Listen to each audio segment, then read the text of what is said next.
Okay. Yeah. All right. Thank you, Paul. The floor is yours. Excellent. Well, good morning, everybody. Thank you for having me along remotely to your conference for this weekend. It's an absolute pleasure to be presenting to Dealey Plaza UK. It's an organisation or a group that I've admired from afar, very afar, for a long time. So it's excellent to be with you, albeit over the power of the internet. I'd also just like to acknowledge the other guests that are with you presenting for the conference this weekend, to even have my name alongside people so esteemed with what they've contributed as well to JFK assassination research is very humbling. So thank you very much for that as well. I'll probably just start by talking a bit about myself. It is something that I do get asked fairly often as a 40-year-old who was born and raised in Perth, Western Australia, the most isolated capital city in the world. Why are you interested in the JFK assassination? And everyone's got their own story with this, I imagine. So for me, it started, my parents migrated out from England. So it was on a family holiday back over to the UK when I was 11 that I actually had some time to myself, and I found the Nigel Turner Men set. I worked my way through that very quickly and was hooked literally from then on. So the next kind of key step in my journey was the first book that I got, which was On the Trail of the Assassins, written obviously by Jim Garrison, and was part of the inspiration for the movie JFK. And of course, JFK the movie. Next, discovering that was a massive step for me. But the thing is, being in Australia, it's not the assassination of President John F. Kennedy really isn't part of our experience. It really, it certainly wasn't anything that I was taught in school. But as I've become more and more of a student of the subject, it really has become even more and more clear to me how much of a turning point it was for all of the world. It wasn't just an American tragedy, it really was one for the world. And being in Australia, it did impact Australia too, although unfortunately most Australians probably won't realise. We wouldn't have participated in the Vietnam War because evidence suggests that President Kennedy was making steps to remove US presence out of Vietnam altogether. This part of the world, Southeast Asia, what happened in Indonesia with the coup of '65, a co-patriot of mine, and an Australian by the name of Greg Poulgrain, wrote JFK versus Alan Dulles, and very well captured how much of an impact President Kennedy's assassination had on that country, and obviously its resources, and it's still to this day, being a third world country, yet it sits on one of the biggest deposits of gold and I think iron ore and copper. So yeah, but it over the years, I would look for any documentary, any article, even in the high school library, I would look for any book, any mention of Kennedy and the assassination, but was just absolutely starved for content and all of that. But I started to order books as I got older, and I made my way to Dallas in 2005. I got to meet Robert Groden there, and was absolutely amazed by how small and how steep Dealey Plaza is. So that was a very much an eye-opening experience. And then I moved on to New Orleans in that same trip, and walked straight past Camp Street, 544 Camp Street, because they, of course, they'd knocked down the Newman building, and had a really good weekend there. I've my interest has also included writing a play, which I produced and directed myself, which was a pretty interesting experience. So I was even able to find a Mannlicher Kakano rifle because the play was depicting Oswald's time in custody that weekend. So I even played Jim Lavelle. I was nice and tall enough to play that, and even found the right Stetson for it. So anyway, moving on to my, I guess, how I got into this particular area. I've always been inspired by, well, there's many writers, many authors that have really inspired.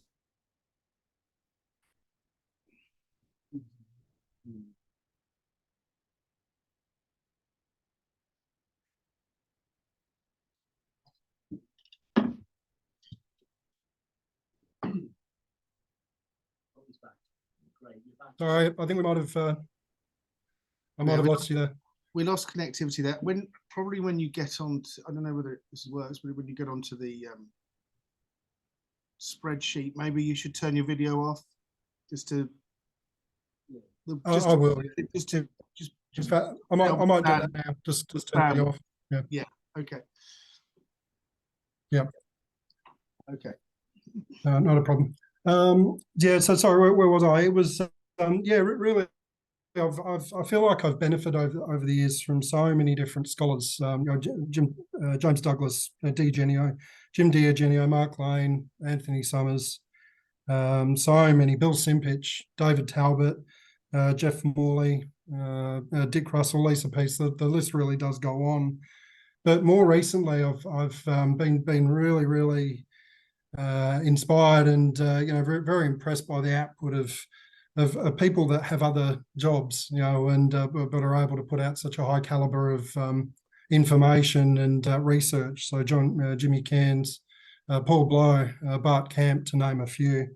So that really, it was listening to the Black Ops radio show, and Paul Blow, you were on there with Len, and you were talking about a particular field of research that you were engaging in at the time, and you mentioned the Garrison folders, and I thought, well, I would like to find out a little bit about that. But I'd like to check those out as well. They sound like there's clearly still quite a bit of information in there. So it's really how I came to that's kind of how I came to getting my hands on the massive collection of records that are Jim Garrison's part of Jim Garrison's collection. So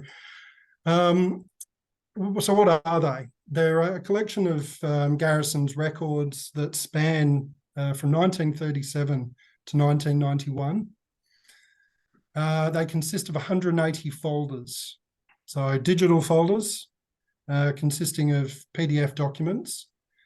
And all up, there are 13,178 pages amongst this hoard.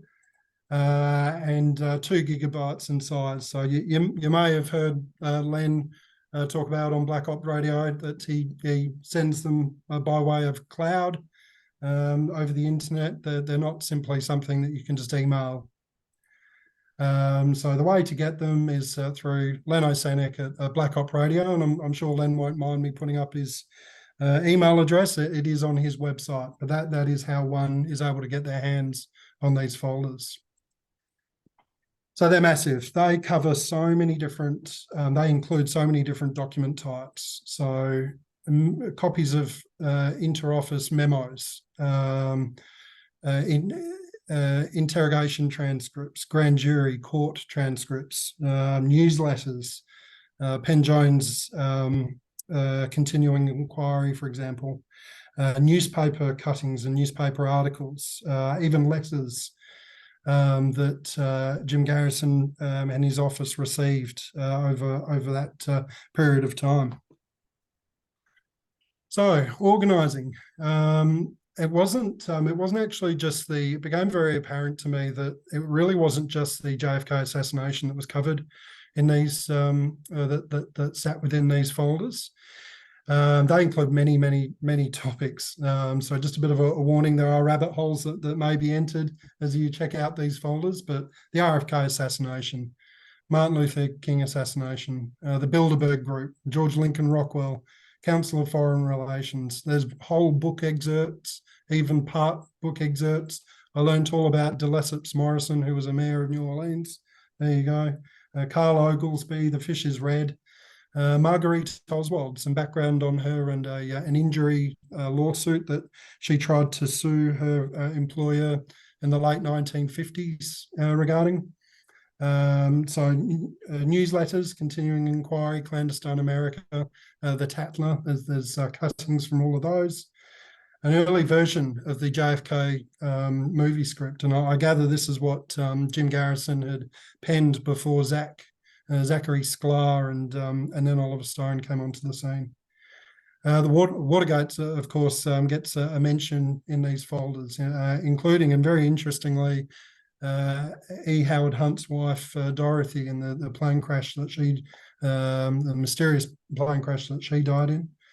John Lennon even gets a mention, and the association of Mark David Chapman, the association that Mark David Chapman had with World Vision, and the allegations of their links to MK Ultra and that whole rabbit hole. The Orlando Letelier bombing is covered in here. There are so many book reviews. The Wilderness of Mirrors, which was probably one of the most prolific books on James Angleton, gets the review. There's a few reviews for that in this. Garrison's pinball racketeering accusations, the case that was brought against him in the 70s, which he was able to easily defeat, is laid out in here. Some interesting background information on the crusade to free Cuba in New Orleans. So we're talking pre-summer 63 New Orleans. So even as early as, I think, 1960 and 61, membership listings and the like. The Walker shooting, I know you'll have had some time spent on the Walker shooting, but there's some information in these folders on that. Draft manuscripts of Garrison's and even Marilyn Monroe. So a word of warning, there is much more to these folders than the JFK assassination. Okay, so what I did find as well there was a lack of organisation as I went through the folders, and this is by no means a criticism of who scanned them and were able to put them together, but nonetheless, it was very apparent that there was some disorganisation. So we'll take Miguel Torres, a file named Torres Miguel. He was on the Garrison investigation. He was clearly an associate of Akatcha Smith, and may have been seen with Oswald, or even in those meetings where the assassination was discussed. But anyway, Miguel Torres, his file contains things on his criminal record, but then it has in there Steve Jaffe's August 5, 1968 report about David Ferry's the confession that he apparently made just before he died. We also have Clay Shaw's finances within the Miguel Torres folder, an assortment of letters to Garrison up to and including the 1970s.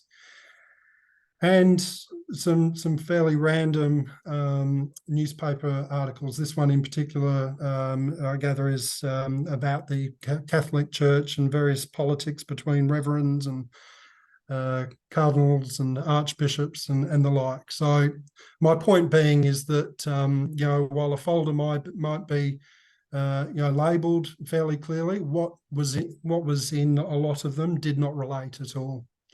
So that was one of the great opportunities with this project, was to really not just sort out or remove the disorganisation of the folders, but as I was going through them, I did come across a lot of duplications of documents. Now that was probably, I think, one of the first great opportunities that I sensed to index, create a bit of an index for the Garrison folders, was to actually remove, well, not when I say remove, I mean account for duplications of documents. So, there's a few that I can think of that are in 3 different folders. So what I did in my final index was just account for that document, only one. duplicates, because I think that's something that has probably tripped up a lot of researchers over the years as they've gone through, big caches of files and documents. Is maybe the confusion of going back over duplicates and them not being catalogued out. So that was a really good opportunity to with this project, was to account for the many numerous duplications of documents. So being that there were 13,178 pages to get through, I developed a very simple system of scanning and not actually reading. So really hunting, collecting names. That was the number one priority for this project, was to collect as many names and account for them, for what page, under what folder they sat within. Now, I also, not just for my sanity, but also for the sake of consistency, I wanted to move along at a fairly good pace, because, again, to pick up on duplicates and keep my memory fresh for things that I'd already encountered. So that was my reason for scanning, as opposed to reading every single document word for word. I'll give you an example. So this is the top half of a memo from that came into would have circulated around Garrison's office. It's dated May of 1969. It's from Andrew Scamborough, who was one of the lead investigators for the Shaw JFK assassination investigation. And it's in regards to, well, leads that they were building up in regards to Clay Shaw, but one Al Campbell. So how I approached this document, just like many others, was to note who it was from, who it was in regards to, and dates, any dates that I could pick up within either the body of the document or the very least when the memo was created. So for here, fairly straightforward. I was able to pick out the names and the context pretty soon. If you've been looking at it, you'll see that it's really just to find out a little bit more about the goings on in Guy Bannister's office. Al Campbell being an assistant for Guy Bannister, and I make some references to some other people that worked in there as well. So Joanne Burton as a secretary, for example. So that's kind of how I would scan a document or one of those memos. This is another one that came from Ramparts. It's just trying to make they're clearly trying to make a link between Ruby and Ferry by way of phone calls. And I won't go through this in too much detail, but again, you can see the layout. There's plenty of names for me to forage for on this document and simply add them onto my index. And one more interesting document, which I thought I'd just add in at this point anyway. Ivor Vaganov is a pretty interesting, Igor Vaganov was an interesting character. People have come to the conclusion that he was in Dallas that weekend and had something to do with the Kennedy shooting. Again, this is an unpublished commission document which lays out the names and the context for me pretty clearly. But, and this is why I've also included this document, you see on here there's probably 3 different ways that Vaganov's name has been spelt. So at the top here, Vaganov, Igor Vaganov, and then Vaganov. Now I wrote down all those names in the index because I didn't want to miss any of those in case those names were spelt or were pronounced that way for a reason. So scanned as opposed to reading. The aim of the game was always to create an index of names, and any additional context that I could find was a bonus. So names, what file they were in, and a page number. That was the top priority, and any more context I could find was icing on the cake. So relevant context where possible. I say where possible because this is an example of a continuation of that document about the church politics.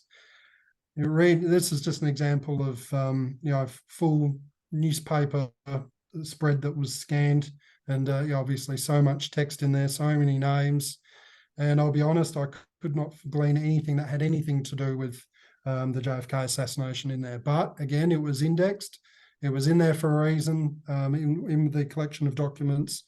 So it's something that I still scanned and but did not read all the way through word for word. So I got the folders from Len in February of last year, and I did have them for a couple of months. And it was when I heard Paul Blow talking to Len about his field of interest at that time in regards to New Orleans, and I think, Paul, it was the mysterious Latino or Latinos that had been spotted with Oswald. That I thought, well, okay, I might get into these folders and see if I can't find anything. So that was in April of 2022. I opened up a Microsoft Excel spreadsheet, and just like Forrest Gump, I just started running. 9 columns it consists of, including the names of all people, and we'll obviously get to go through the index in a second. But regularly working through the index most nights of the week, and this is where I must give a shout out to my partner Sarah, her patience for losing me to it for hours on end, knee deep, chin deep in an Excel spreadsheet. I could not have done this without her, and I think that's probably a good nod to probably all of our significant others. You know, we spend so much. I know I spend so much time researching that. A lot of it's to do with the patience and tolerance of others and the support. So, 17 months later, in September 2023, I finished the index. I came out with 14,751 names. So they might be the same name, just spelt differently, mind you. 40,598 lines. That's how long or deep, or how far down the spreadsheet goes. And this is what it looks like. So I'll just go along and talk briefly about each column. So very consistent with the formatting for the name. So the surname in capitals, and whatever else I could find of the name. Really important for consistency to just spell the name as I saw it on the page. I've said this a few times, but it is an important point that I think we can all attest to instances where names have been spelt differently across this case, maybe innocuously and mistakenly, or for very good reason. So obviously Oswald is probably a classic example of it being for very, for deliberate sake. Lee Henry Oswald, different variations of his name, if indeed that's who exactly they were referring to. But the point being was, again, for simplicity and for clarity, I just write down the name as I saw it in the folder. Folder name and the page number in which. So Burrell Navarros, for example, at the top here sits within. So this is the crux of the index. And as I started to go through more and more, it was very easy to pick up context, further context to justify a few more columns. I didn't want to make this something that was too complicated for people that maybe aren't computer whizzes, just something that was very, very easy to use and hopefully on one page for the most part. So just moving along for the context, where. Now, this was a tricky one because it wasn't always clear exactly where a particular reference took place or where it was relevant to. So you will see blanks. So this particular reference to John F. Kennedy, I don't have a references to his particular location. So it wasn't clear on the page. Therefore, I didn't want to put my interpretation on it. I just literally catalogued what I could see.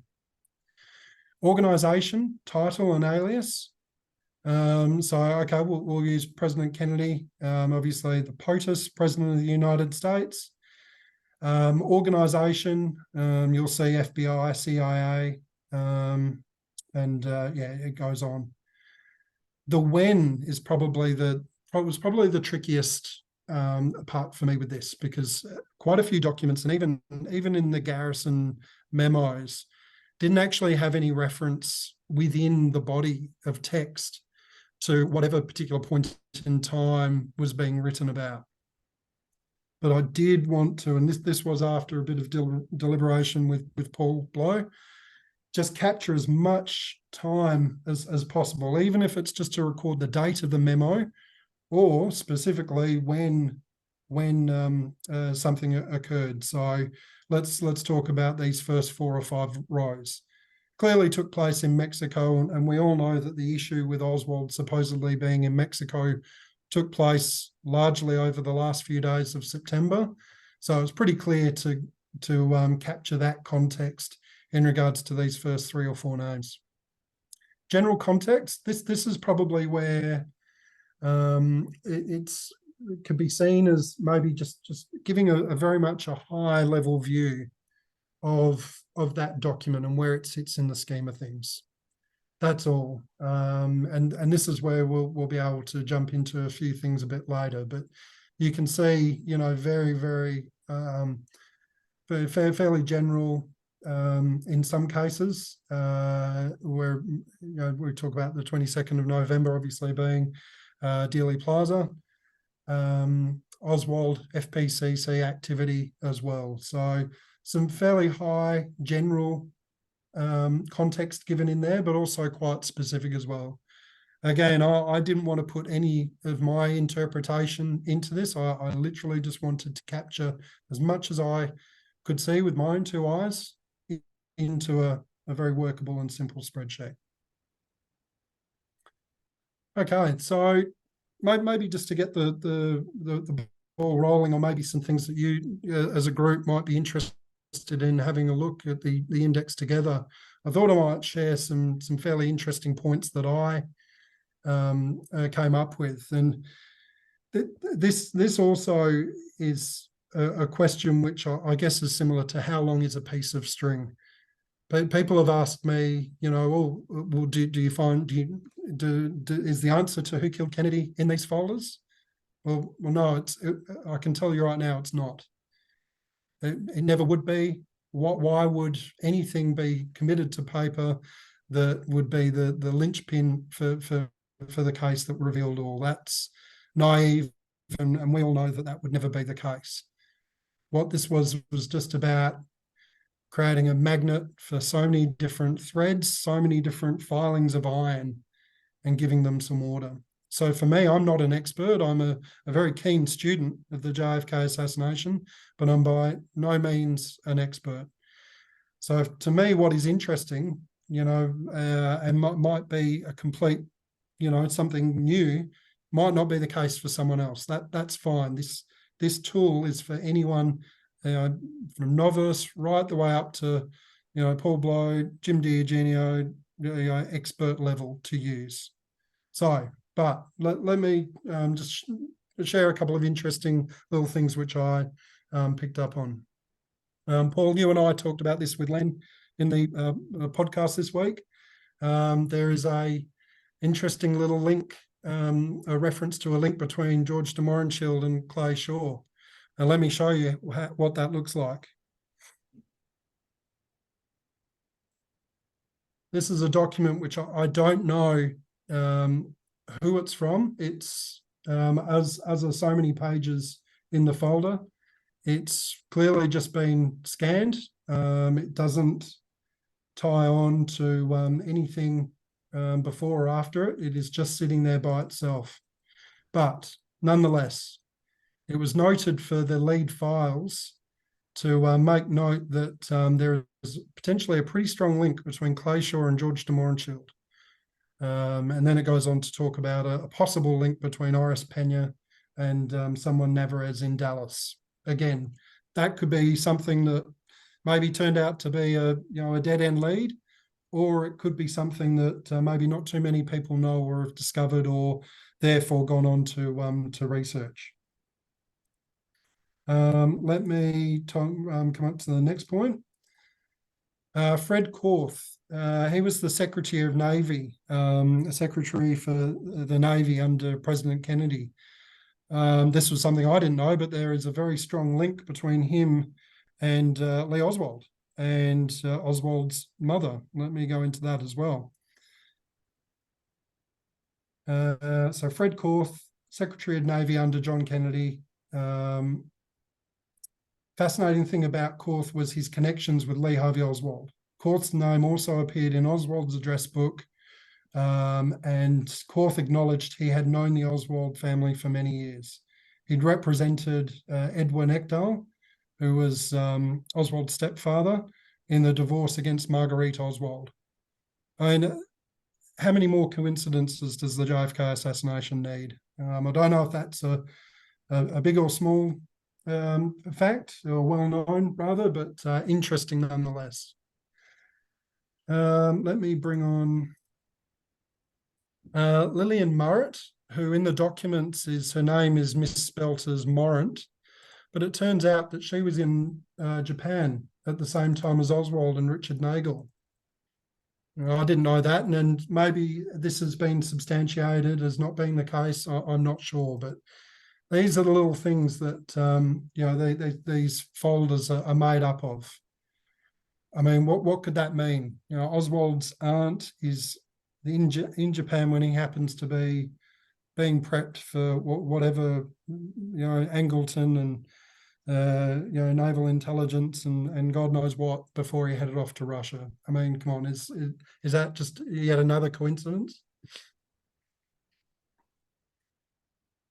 John Engelbrecht. I'm not sure if anyone's heard of him, but this is an interesting one because just after or around about the time that Oswald was apprehended in Dallas, there was a spotting of a man that looked exactly like Oswald at I think it was the El Chico car park, and I think this tallies onto that with Alvin Roy Will picking out 10 photographs, including one of Oswald, but one included a John Frederick Engelbrecht or John Frederick West as being identical to the man resembling Oswald, who came to his gas station. Oh, sorry, no, this is different. Who came to his gas station on 2 or 3 occasions during the summer months of '63. Maybe clutching at straws, or, I mean, did anyone ever look into John Engelbrecht as a potential Oswald double, for example? A couple more points. Gerald Hill and the Abundant Life Temple. Obviously, I don't want to assume people's knowledge levels, but Gerald Hill, he was very, very busy the day of Oswald's arrest. Sorry, I've gone one too far. He was very busy running around Oak Cliff during the lining up and cornering of Oswald. In this, he reports of witnesses talking about men running into the Abundant Life Temple Church on 400 block in Oak Cliff. Me personally, I knew of that instance, but I didn't know that Gerald Hall was the one that called it in. Gerald Hill called it in. So, to my knowledge level, that's a pretty interesting little development. Could we just intervene a second? Paul Blow's got a quick question. Yeah, sure. Can you hear me, Paul? Yeah, I got you, Paul. Okay. Where you see the circles on, your exhibits, Yep. those are Garrison's notes, right? Yes, I believe so, yes. Okay. So what you're pointing out, Garrison noticed as something, this is interesting too, right? Yep. In certain cases. Okay, that's just the point I wanted to make. Yeah, absolutely. And there are some, no, thank you, Paul, because that is a good point. Where that would happen as well, So you would get a point circled on a document, and then you'd have some notes written on the side. I would index those names written on the side as well, because that's obviously where threads would come together for Garrison and his team. So no, thank you. That is a good point. William Goffney, this chap, he was actually apprehended trying to flee from the City Hall at the time of Oswald's shooting.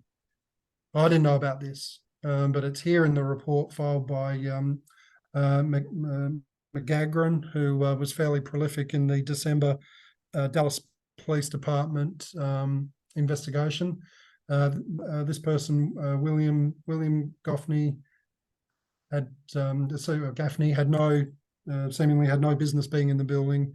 Yet he was caught running after Oswald had been shot.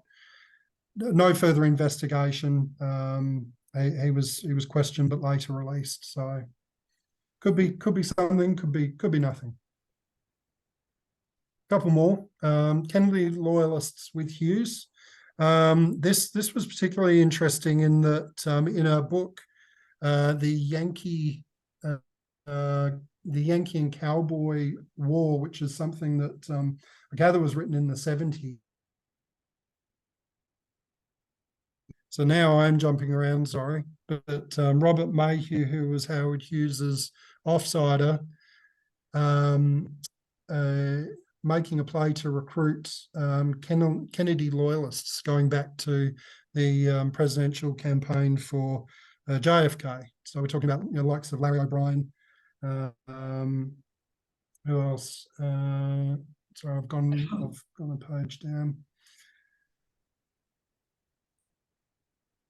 Larry O'Brien, Robert Peliquin, William Hundley. Now, at that time, it's been well documented that Hughes didn't really think too much about, and certainly Robert Mayhew didn't think too much about the Kennedys, let alone Bobby Kennedy, who this took place just after Bobby Kennedy was killed in Los Angeles. It says here on the date, June 28, 1968.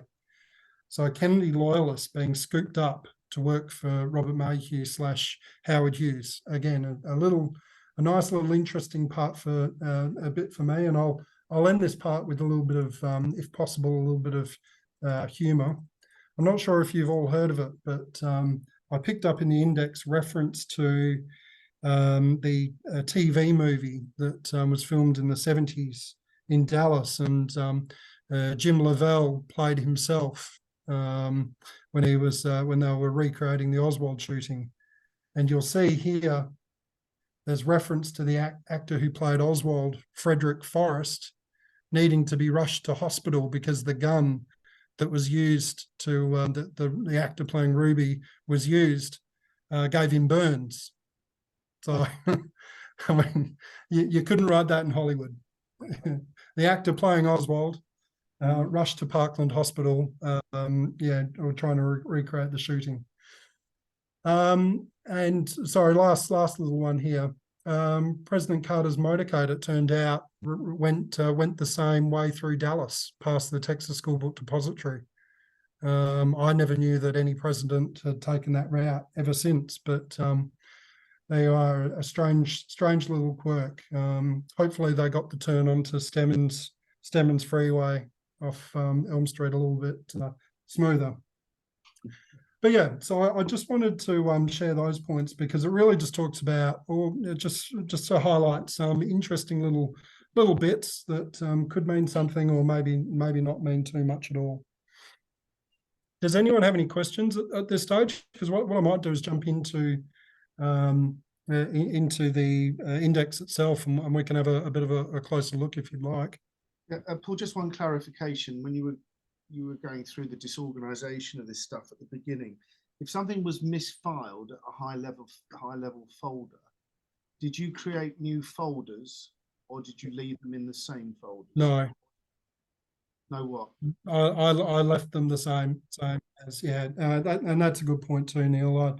I really just wanted to index the documents the way they were, and obviously account for duplications by well, I'm making sure that I referenced every document once only. So yes, there may still be some double ups, which I did inadvertently index again. I was only one person going through this, but I feel like I was able to weed out most of the duplicates. But no, I didn't create any new folders. I wanted this to just be a very simple companion piece to the folders as we're able to receive them from Len Osanic. And when you say B and B, Russian is Oh. the same. The Russian So- looks like a Roman B is the sound V.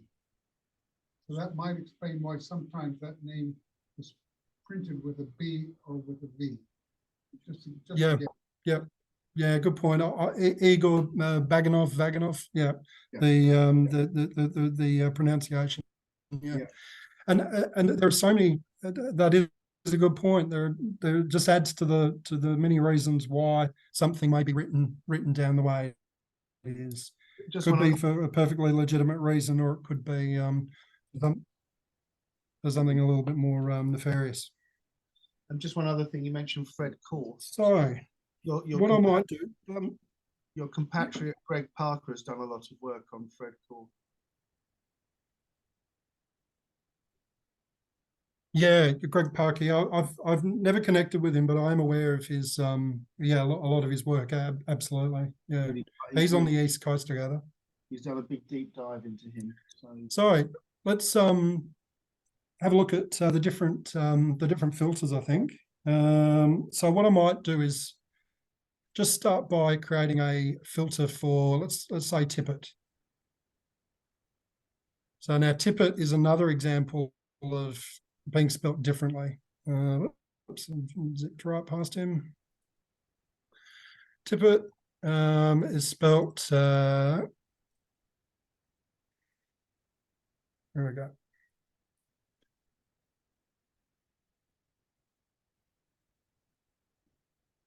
There's even a WW Tippett. I think that was his brother or a relative that was also in the police force at the same time. All right.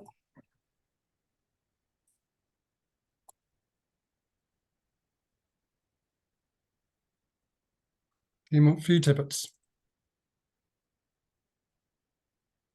All right, let's just go through the different names. So this is the Tippett surname filtered.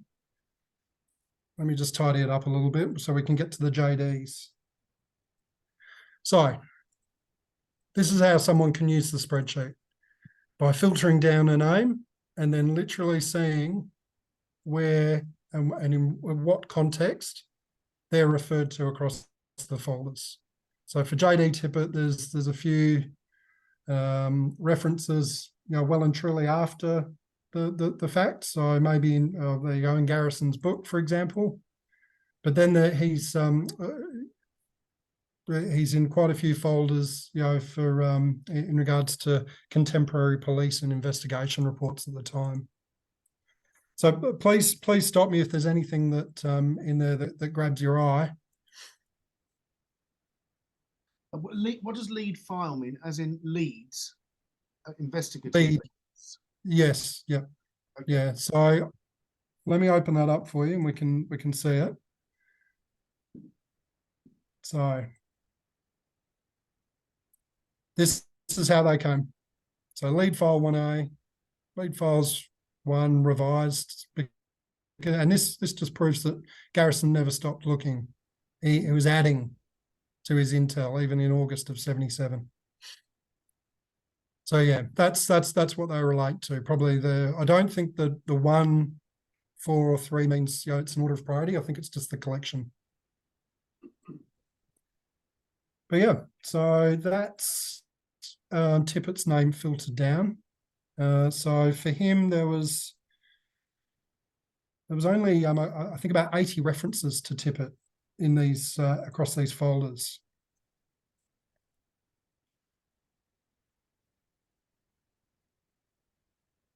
So yeah.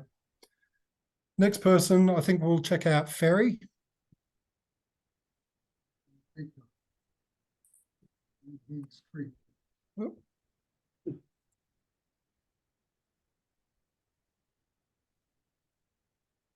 All right, so Ferry, that's his mother, I think. David W. PT, I think that was his father, or the other way around. So here we go. These are all the references to Ferry.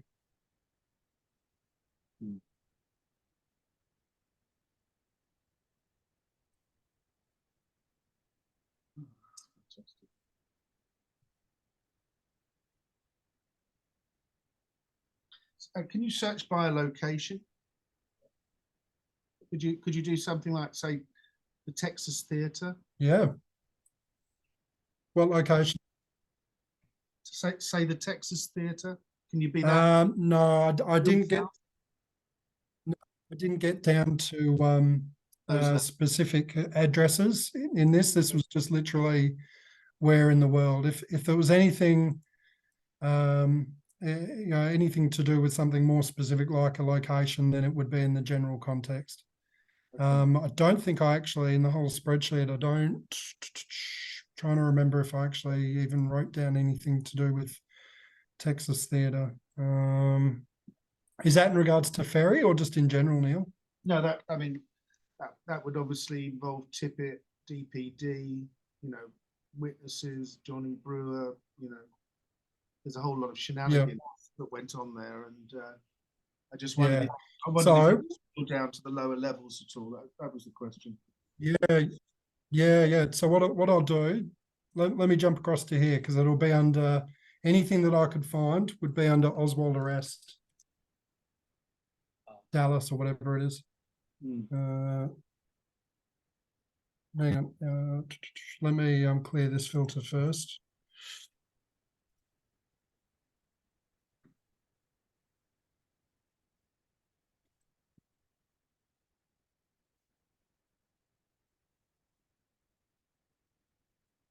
Okay, so we're not interested in New Orleans. Okay, that's all I found. And so this, as you can see, is mostly police reports and recollections. Yeah. But that's not to say that Johnny Brewer, Julia Postal, who was the person that saw the other Oswald being taken out the back door by Westbrook. Bernard Hare. Anyway, that's not to say that they're not in here. It's just in that context. All I've done is I've just Bernard Hare, yeah, the hobby shop owner. Yep. Yeah, so that's one I guess way to search. Oh, let's look for some more names then. Yeah, and you don't have to just filter by name, you know, using the columns. We can do a good old-fashioned word search. Bernard Hare. Let's see. No, he's not in here. Brewer. Okay. Here he is. Now I've have him as listed here as Warren Commission references. Now I remember this because Paul, I flagged this being where the last reference that I could pick up, Frank Bartes, was in, and it's literally just a list of all of the witnesses that were called before the Warren Commission. But let's look for a little bit more Johnny Brewer. Oh, there you go. An article that refers to him, Westbrook. So it must be a fairly. So yeah. Looks like an interesting article. Yeah, they're the only two references. Yep. So it really just this is all bonus. This is what I really wanted the point of the exercise to hinge on, was literally just writing names out of which folder and where someone could look for them. So But as I read and kind of built my built up the rhythm of scanning and not reading. This is this is kind of what I was able to piece together. And this isn't to say that, if you download and get this spreadsheet, this is for anyone to change however they see fit. This was always only ever meant to be a starting point, and I do have a couple of notes to the user. Names are spelt as they appear in the folder, even if misspelt, so Bannister being a typical one. Some folders in the Garrison catalogue aren't in this index. That's because they consist of duplicates already indexed from another folder. So Death of Ferry and Fan Mail are two folders, which I didn't actually end up indexing anything out of, because everything that was in them I'd already accounted for within another folder. Further to the above point, if there is a jump in pages listed in the index for a particular folder, it's because they've already been indexed within another folder. But also sometimes there weren't any names on pages. And that's where there is a bit of a jump in numbers. So I might be going a long way until I find them, but if there was a gap between pages 6 and 8, it's because there was nothing on page 7 that that had a name that I could index. That's what this is always meant to be, was a name index first and foremost. Can you drop down? Can you go to the top of the folder column, please, and just drop down? Yep. Just drop down the menu to see what the folder list is. So we start off with additional Thornley material. Can you just drop down just to see what Yep. what else we've got there? Yeah, I'll go on here. This might be better.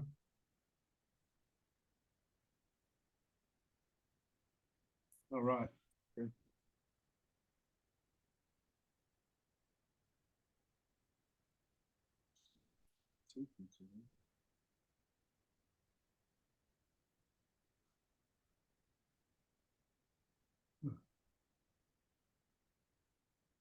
Quite a bit on Rose Jeremy in this one, and all of her different names.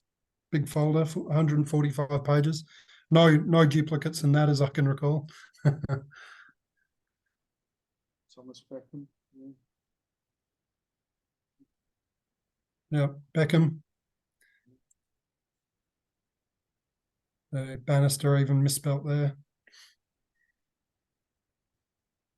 Does anyone want to do a search on it? Nag's Head, Is there a folder? place, Nag's Head? Can you search Nag's Head? location in North Carolina. Okay. Is that to do with the Raleigh? Yeah, all right. It's the Raleigh query, basically. Just curious if it. Yeah. Sorry, nothing. Nothing. But that's not to say that John Hurt isn't referred to in here, Want to look at John Hurt? if that's what you mean. We'll look for John Hurt. The author. John Hurt. Hart. Is it Hurt or Hart? There you go. Perfect. John Hurt.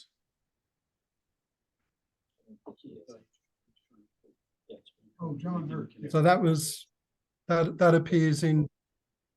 Yep. So that appears in Penn Jones' continuing inquiry Gazette. So let's see if there's anything more.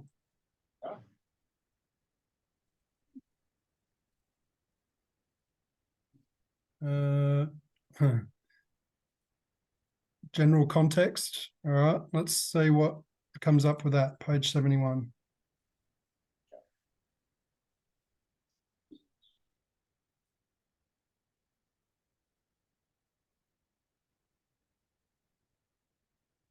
And this document that I'm going through is from 1968. So any reference to John Hurt in 1968, that could be interesting.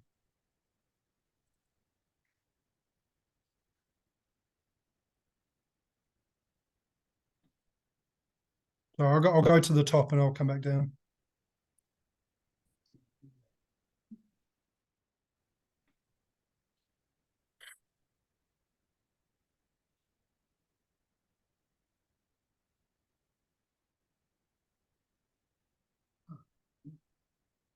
Mm. Not pictures, but pictures. Sure. Huh? Yeah, I'm saying a lot of Garrison's files were destroyed. These are the surviving files. Yeah, that's a good point. This isn't the whole of the Garrison collection. That these I should have said that earlier. These are his I guess the last surviving ones. I can't find Hurt on here. Good thing is you can actually word search the PDFs as well. Let's try that.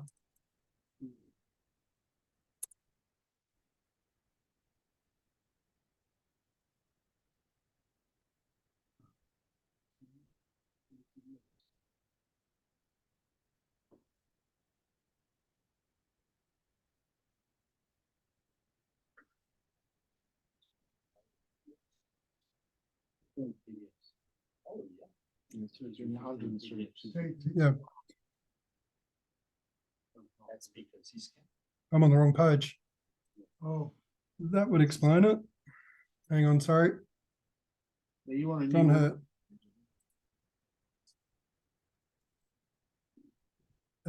Page 71, sorry.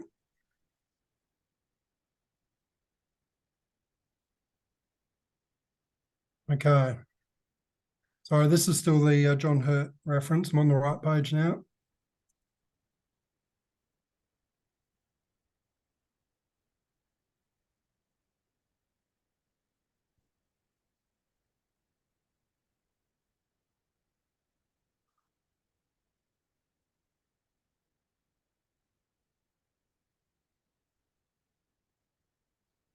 There you go.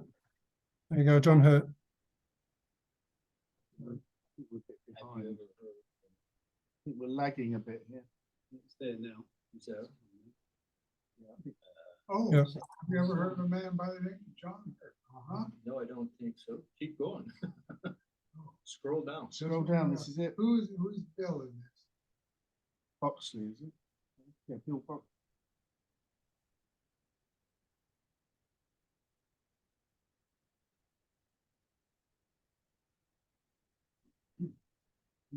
I think it's Bill Boxley, This is interesting.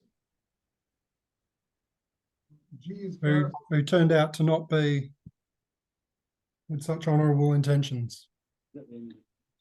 Can you? There's a lag. I think there's a lag here. Oh, it's a G. Yeah. There you go. So just bear with. Hang on a sec. No, can you keep? Hang on a sec, because there's a lag. We're the last line we're seeing is no, I don't think Yep. so. Okay. Anyway, it was just a casual question whether his name ever came up. That's a really interesting question. So let's see. Yeah. Hang on a sec. This is the answer. It's a lot of suspense. It's the reveal. Big reveal. The city of North Carolina.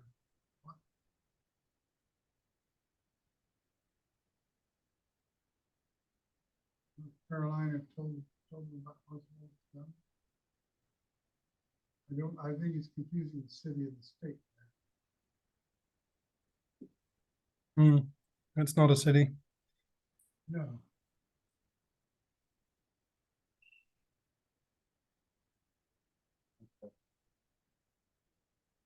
Okay, so All right, well, that's something to look at.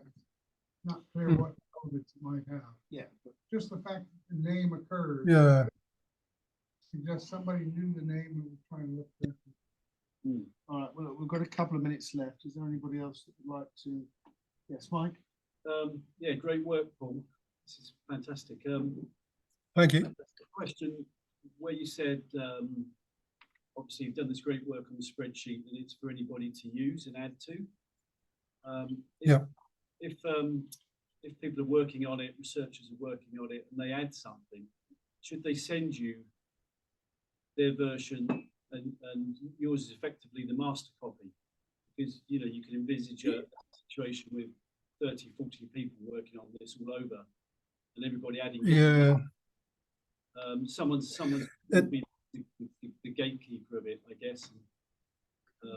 You know, because That's a good point, and yeah, I've not thought of it, to be honest. I just wanted to do this as a starting point, and get going. for people if they want to add to it and bring in more documents from other sources. So, you know, for example, the New Orleans grand jury. There's good transcripts out there that would very neatly could be added to this. But no, I think people. I guess it's me giving a starting point to everyone and what they want to do with it. Yeah. Is up to them, really. Yeah, Paul, just so my understanding is that Len Osanic now, when people will ask for the Garrison files, will send Yep. the index also, the master index, in tandem Oh, that's with good. the files. Okay. Yes, that's right.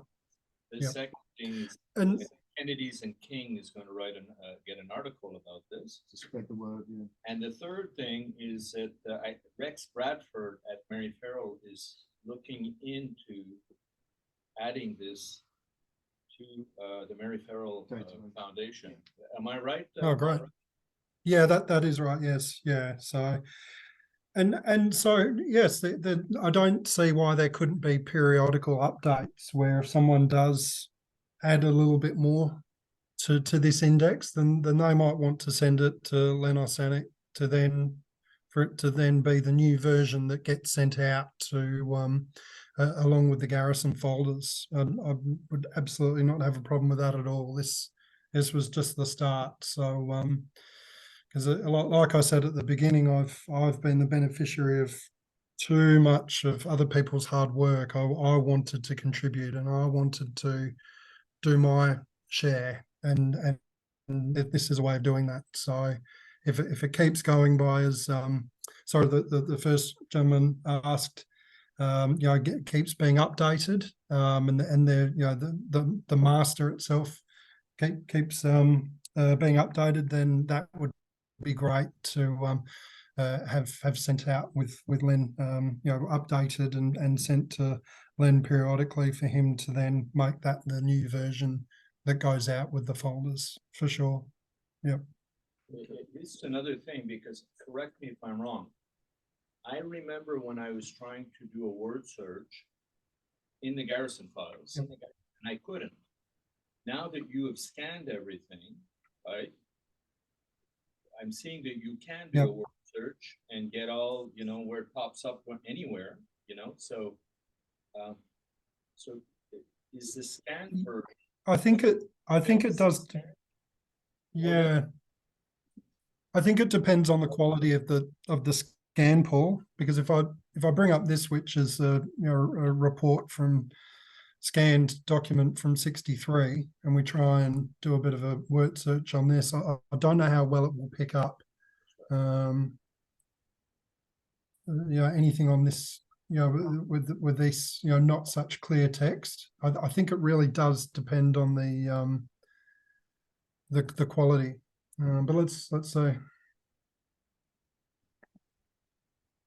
I had to laugh while that's loading. Oh, there you go.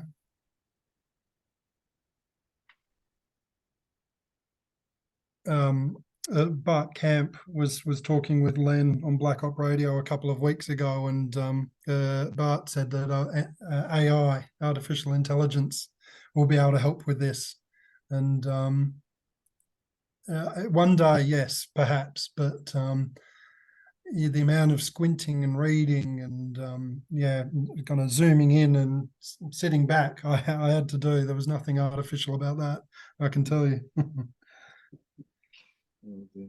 Right.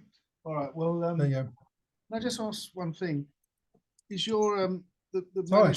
the manuscript of your Were there any more filters or anything else that you wanted me to? I might just, if I can, I might just. We're just running out of time, Paul. That's Of course, Neil. Yeah. That's the trouble, because we need to crack on. I just was going to ask you though, the manuscript of your play. Is that Yeah. readily available to people? The play that you wrote. It is, yeah. It's I'd probably now, especially having done gone through this particular exercise, there's some things I'd update in it because I wrote it about 13 years ago. Technically it is, but I would like to update it probably first. Yeah. Okay. All right, no worries. Well, look, Paul, I think it's a fantastic job that you've done. And that was a really good presentation as well. I'm sure you're going to get inquiries from members here. Thank you. Well done.